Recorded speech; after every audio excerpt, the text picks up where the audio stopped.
तो हेलो दोस्तों, ABC coaching YouTube channel में आप सभी का स्वागत है। आप लोग कैसे हैं? आशा है आप लोग स्वस्थ और मस्त होंगे और अपने बोर्ड एग्जाम की तैयारी बहुत ही अच्छे से कर रहे होंगे। बच्चों, आज की इस वीडियो में क्लास 11th सब्जेक्ट ज्योग्राफी यानी भूगोल के चैप्टर 2 के most important VVI objective question देखने वाले हैं, जो कि आपकी बोर्ड एग्जाम के लिए बहुत ही महत्वपूर्ण है। तो सभी विद्यार्थी इस वीडियो में शुरू से लेकर अंत तक बने रहेंगे।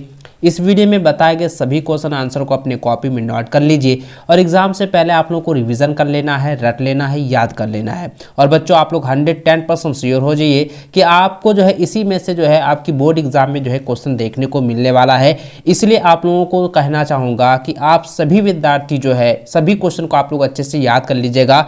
इसको कॉपी में अच्छे से आप लोग नोट करके रिविजन कर लीजिएगा। इस वीडियो को अपने सभी दोस्तों के साथ भी शेयर जरूर कीजिएगा और एक लाइक जरूर कर देंगे।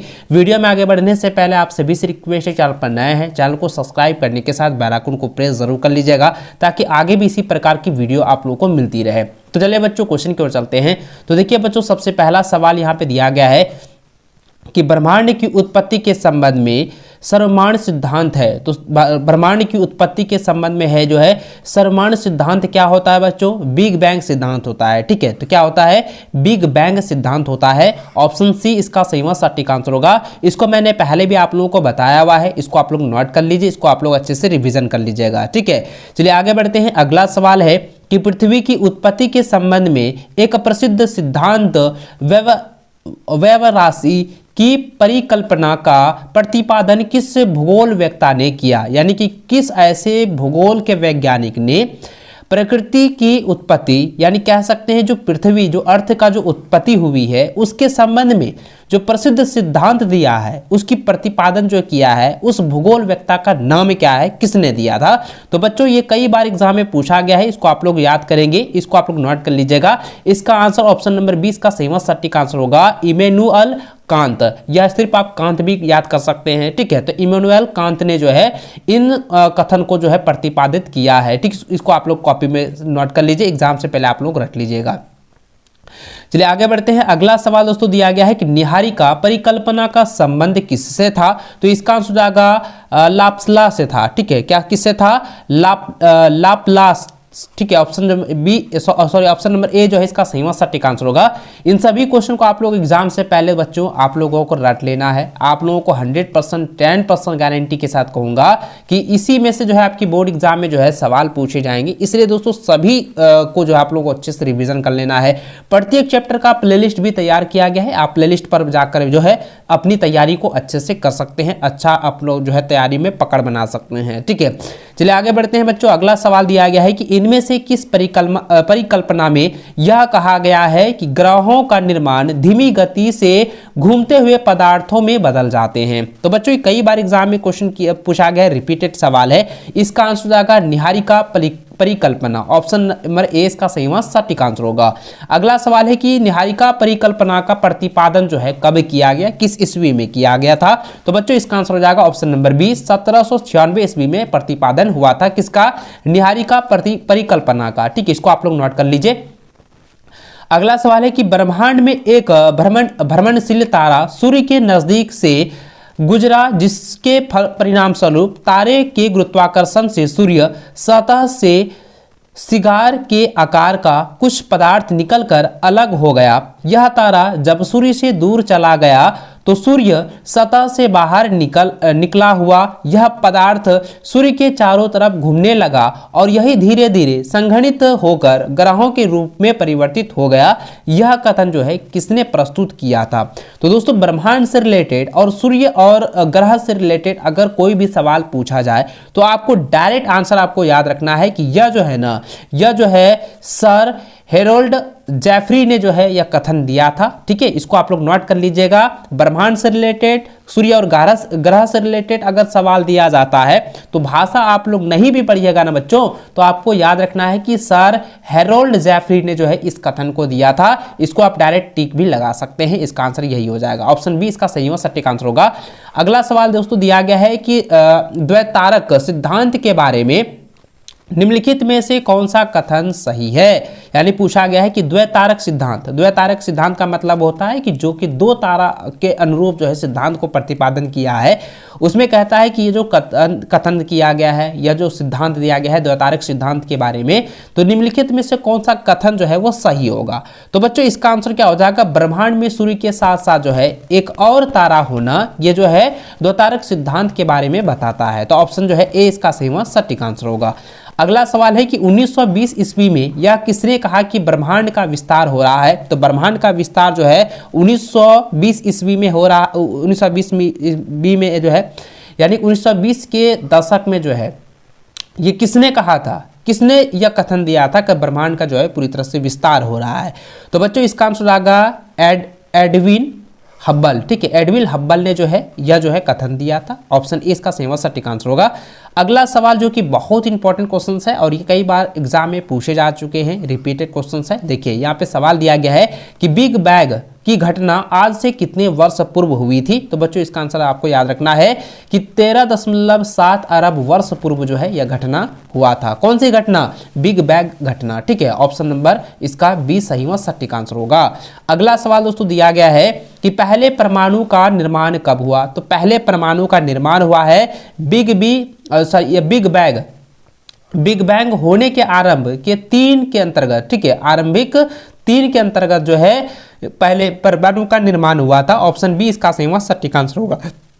अगला सवाल है कि बिग बैंग से 3 लाख वर्षों के दौरान ब्रह्मांड में कौन सी घटना घटी। तो इसका कौन सा घटना घटा था बच्चों, ये तो कई बार मैंने आपको बताया हुआ, ये आपके प्रीवियस ईयर की बोर्ड एग्जाम में भी पूछे जा चुके हैं। तो इसका आंसर क्या हो जाएगा बच्चों की तापमान 4500 डिग्री कम हो गया, परमाणवीय पदार्थ का निर्माण हुआ, ब्रह्मांड पारदर्शी हो गया, ब्रह्मांड जो है पारदर्शी हो गया था। ये तीनों ऑप्शन जो है आपका सही हो जाएगा, इसलिए इसका सही व सटीक आंसर होगा इनमें से सभी। ऑप्शन डी इसका राइट व सटीक आंसर होगा, इसको नोट कर लीजिए। ठीक है, आगे बढ़ते हैं। अगला सवाल है कि ब्रह्मांड का विस्तार से तात्पर्य है। तो तात्पर्य क्या होता है, देखिए ब्रह्मांड के विस्तार के अनुरूप जो है मैंने अभी आप लोगों को बताया कि ये जो कथन जो दिया गया है 1920 के ईस्वी में कि ब्रह्मांड का विस्तार हो रहा है, तो किसने दिया था, मैंने अभी आप लोगों को बताया हुआ है। आप मुझे कमेंट करके जरूर बताइए आंसर मैंने आपको क्या बताया था। तो देखिए दोस्तों यहाँ पे जो सवाल दिया गया कि ब्रह्मांड का विस्तार का क्या तात्पर्य है, क्या अर्थ होता है, ये एग्जाम में कई बार पूछे जा चुके हैं। तो आपको याद रखना है कि ब्रह्मांड के विस्तार का तात्पर्य होता है कि आकाश गंगाओं के बीच की दूरी में विस्तार होना। ठीक है, आकाश गंगाओं के बीच की दूरी में विस्तार होना जो है ब्रह्मांड के विस्तार का अर्थ को बताता है। ऑप्शन ए इसका सही व सटीक आंसर होगा। अगला सवाल दोस्तों दिया गया कि स्थिर अवस्था संकल्पना किसने प्रस्तुत किया। तो इसका आंसर जाएगा होयल ने जो है ये प्रस्तुत किया था। ऑप्शन ए इसका सही व सटीक आंसर होगा। अगला सवाल दोस्तों दिया गया है कि प्रकाश वर्ष क्या है। तो प्रकाश वर्ष होता है ब्रह्मांड में दूरी मापने की इकाई को प्रकाश वर्ष कहा जाता है। ऑप्शन जो है ए इसका सही व सटीक आंसर होगा, ब्रह्मांड की दूरी मापने की इकाई। ठीक है, ऑप्शन ए इसका राइट आंसर होगा। अगला सवाल है कि तारों का निर्माण लगभग कितने वर्ष पूर्व हुआ। देखिए तारों का जो निर्माण है, ठीक है, तारों का निर्माण जो है लगभग कितने वर्ष पूर्व जो हुआ था, कितने वर्ष पहले हुआ है। तो 5 से 6 अरब वर्ष पूर्व हुआ है। ऑप्शन ए इसका सही व सटीक आंसर होगा, इसको नोट कर लीजिए, एग्जाम में आने वाले हैं। अगला सवाल है कि प्रकाश की गति कितनी होती है। तो देखिए ये जो है साइंस में भी पूछा जाता है, प्रकाश की गति कितनी होती है या प्रकाश की चाल कितनी होती है, ये एग्जाम में पूछे जाते हैं, इसको आप लोग अच्छे से नोट कर लीजिएगा। तो सवाल जो है प्रकाश की गति कितनी होती है, तो याद रखना है कि 3 लाख किलोमीटर प्रति सेकंड होती है। ऑप्शन जो है ए इसका सही व सटीक आंसर होगा। ठीक है, 3 लाख किमी प्रति सेकंड। अगला सवाल दोस्तों दिया गया है कि पृथ्वी व सूर्य का औसत दूरी होती है। तो पृथ्वी और सूर्य की जो औसत दूरी है वो क्या है बच्चों, यह है 14,95,98,000। ऑप्शन जो है ए इसका सही व सटीक आंसर होगा। अगला सवाल है कि पृथ्वी और सूर्य की औसत दूरी प्रकाश वर्ष के संदर्भ में प्रकाश वर्ष कितना है। तो प्रकाश वर्ष कितना है, केवल 8.311 है। तो ऑप्शन जो है ए इसका सही व सटीक आंसर होगा। अगला सवाल है कि सौर मंडल का जनक किसे कहा जाता है। तो सौर मंडल का जनक जो है निहारिका को कहा जाता है। ऑप्शन ए इसका सही व सटीक आंसर होगा। अगला सवाल है दोस्तों बहुत इंपॉर्टेंट सवाल जो कि आपके एग्जाम में भी पूछे जा चुके हैं, इस बार भी आने के चांसेस हैं कि सौर मंडल के 8 ग्रहों में से किन ग्रहों को आंतरिक ग्रह कहा जाता है। देखिए कौन सा ऐसा ग्रह है जिसे आंतरिक ग्रह के रूप में भी जाना जाता है। ये कई बार एग्जाम में पूछे जा चुके हैं। तो आपको याद रखना दोस्तों कि सूर्य से दूरी के अनुसार, सूर्य से दूरी के अनुसार जो है पहले 4 जो ग्रह होते हैं उसे जो है आंतरिक ग्रह के रूप में जाना जाता है। तो पहले 4 ग्रहों को जो है सूर्य के दूरी के अनुसार पहले 4 ग्रह को जो है आंतरिक ग्रह के रूप में जाने जाते हैं। ठीक है, ऑप्शन ए इसका सही सटीक आंसर होगा। अगला सवाल है कि सौर मंडल में स्थित प्रथम 4 ग्रह बुध, शुक्र, पृथ्वी और मंगल किन पदार्थों से बने हुए हैं? तो इसका आंसर जाएगा शैलों एवं धातुओं से बने हुए हैं। ठीक है, शैलों और धातुओं से जो है बने हुए हैं। ऑप्शन बी इसका सटीक आंसर होगा। अगला सवाल दोस्तों दिया गया है कि जोवियन ग्रह किसे कहते हैं? तो जोवियन ग्रह जो है बृहस्पति के समान ग्रह को कहते हैं। ऑप्शन ए इसका सटीक आंसर होगा। अगला सवाल है कि पृथ्वी का एकमात्र प्राकृतिक उपग्रह कौन सा है? तो पृथ्वी का प्राकृतिक उपग्रह जो है वो चंद्रमा है। ऑप्शन ए इसका सटीक आंसर होगा। ये तो आप सभी को पता होगा बच्चों। अगला सवाल तो दिया गया है कि द बिग स्पैटलेट, देखिए द बिग स्पैटलेट किससे संबंधित है? ये कई बार एग्जाम में पूछा जा चुका है, इसको नोट कर लीजिएगा। यह बच्चों इसका आंसर जाएगा चंद्रमा की उत्पत्ति से यह संबंधित है। ठीक है, ऑप्शन जो है ए इसका सही सटीक आंसर होगा। अगला सवाल है कि चंद्रमा की उत्पत्ति लगभग कितने वर्ष पूर्व हुई है? तो चंद्रमा की जो उत्पत्ति हुई है लगभग जो है 4.44 अरब वर्ष पूर्व हुई है। ऑप्शन जो है ए इसका सटीक आंसर होगा। अगला सवाल है कि पृथ्वी पर जीवन का विकास कब हुआ? तो पृथ्वी पर जीवन का विकास कब हुआ है बच्चों? कई बार एग्जाम में पूछा जा चुका है। तो पृथ्वी पर जीवन का विकास जो है 380 करोड़ वर्ष पूर्व हुई है। ऑप्शन डी इसका सटीक आंसर होगा।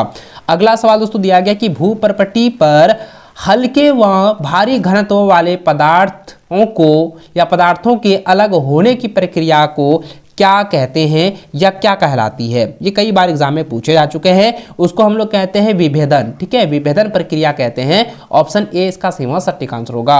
अगला सवाल दोस्तों दिया गया है कि पृथ्वी के वायुमंडल की वर्तमान संरचना में किसका प्रमुख योगदान है? इसका आंसर जाएगा नाइट्रोजन एवं ऑक्सीजन का प्रमुख योगदान होता है। ऑप्शन बी इसका सही आंसर होगा। अगला सवाल है प्रारंभिक वायुमंडल में किन तत्वों की अधिकता थी? तो किन तत्वों की अधिकता है? तो दोस्तों इसका आंसर जाएगा हाइड्रोजन व हीलियम की जो है तत्वों की अधिकता थी। तो ऑप्शन ए इसका सही आंसर होगा।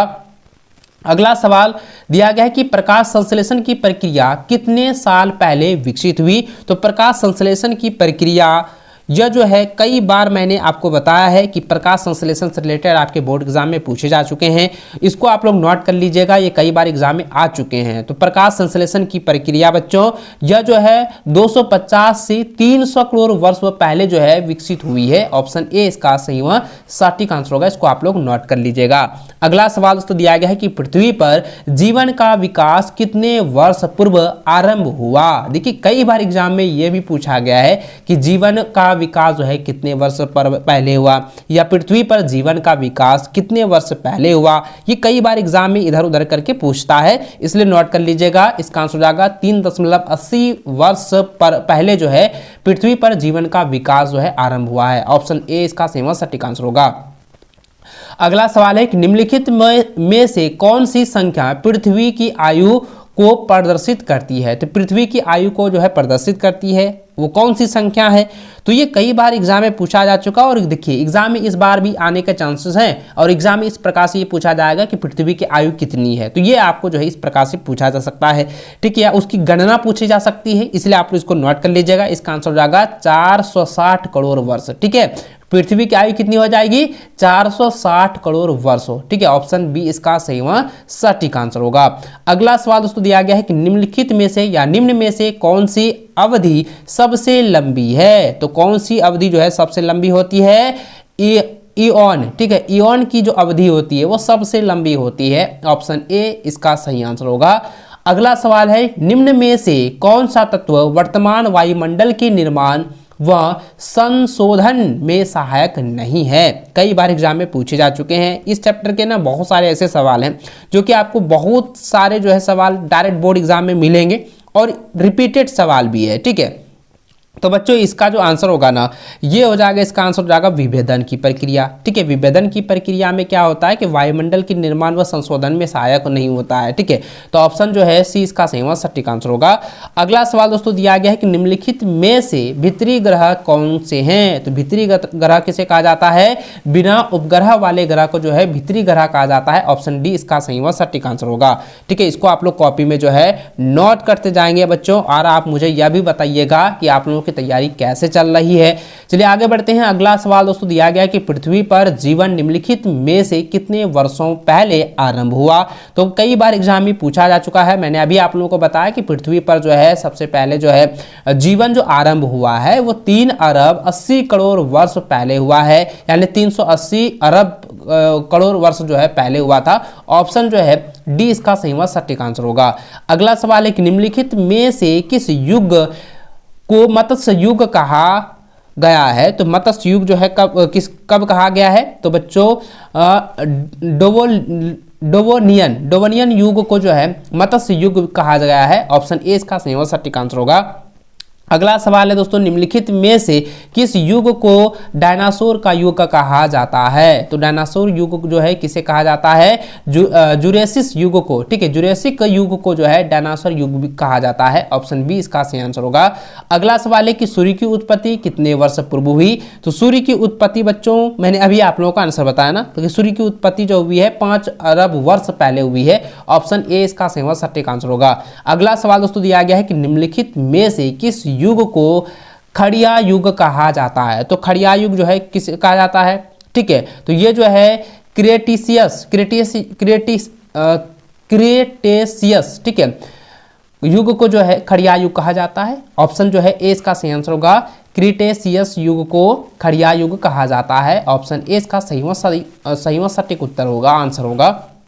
अगला सवाल दोस्तों दिया गया है कि बिग बैंग सिद्धांत के अनुसार ब्रह्मांड की उत्पत्ति लगभग कितने वर्ष पूर्व हुई है। तो इसका आंसर जाएगा 13.7 अरब वर्ष पहले हुई है या पूर्व हुई है। ठीक है, तो इसको आप लोग कॉपी में जो है नोट कर लीजिएगा। ऑप्शन 20 का सही व सटीक आंसर होगा। इस चैप्टर में जितने भी क्वेश्चन थे, जितने भी ऑब्जेक्टिव क्वेश्चन थे, सभी को आप लोगों को रिविजन कर लेना है, एग्जाम से पहले आप लोगों को रख लेना है। ठीक है बच्चों, आगे बढ़ते हैं और अच्छे से आप लोगों को तैयारी करते जाना है। और बच्चों आपसे भी यही कहना चाहूँगा कि वीडियो एक लाइक जो है आप लोगों को अच्छे से कर देना है। ठीक है, वीडियो को एक लाइक कर दीजिएगा, अपने सभी दोस्तों के साथ भी शेयर करेंगे।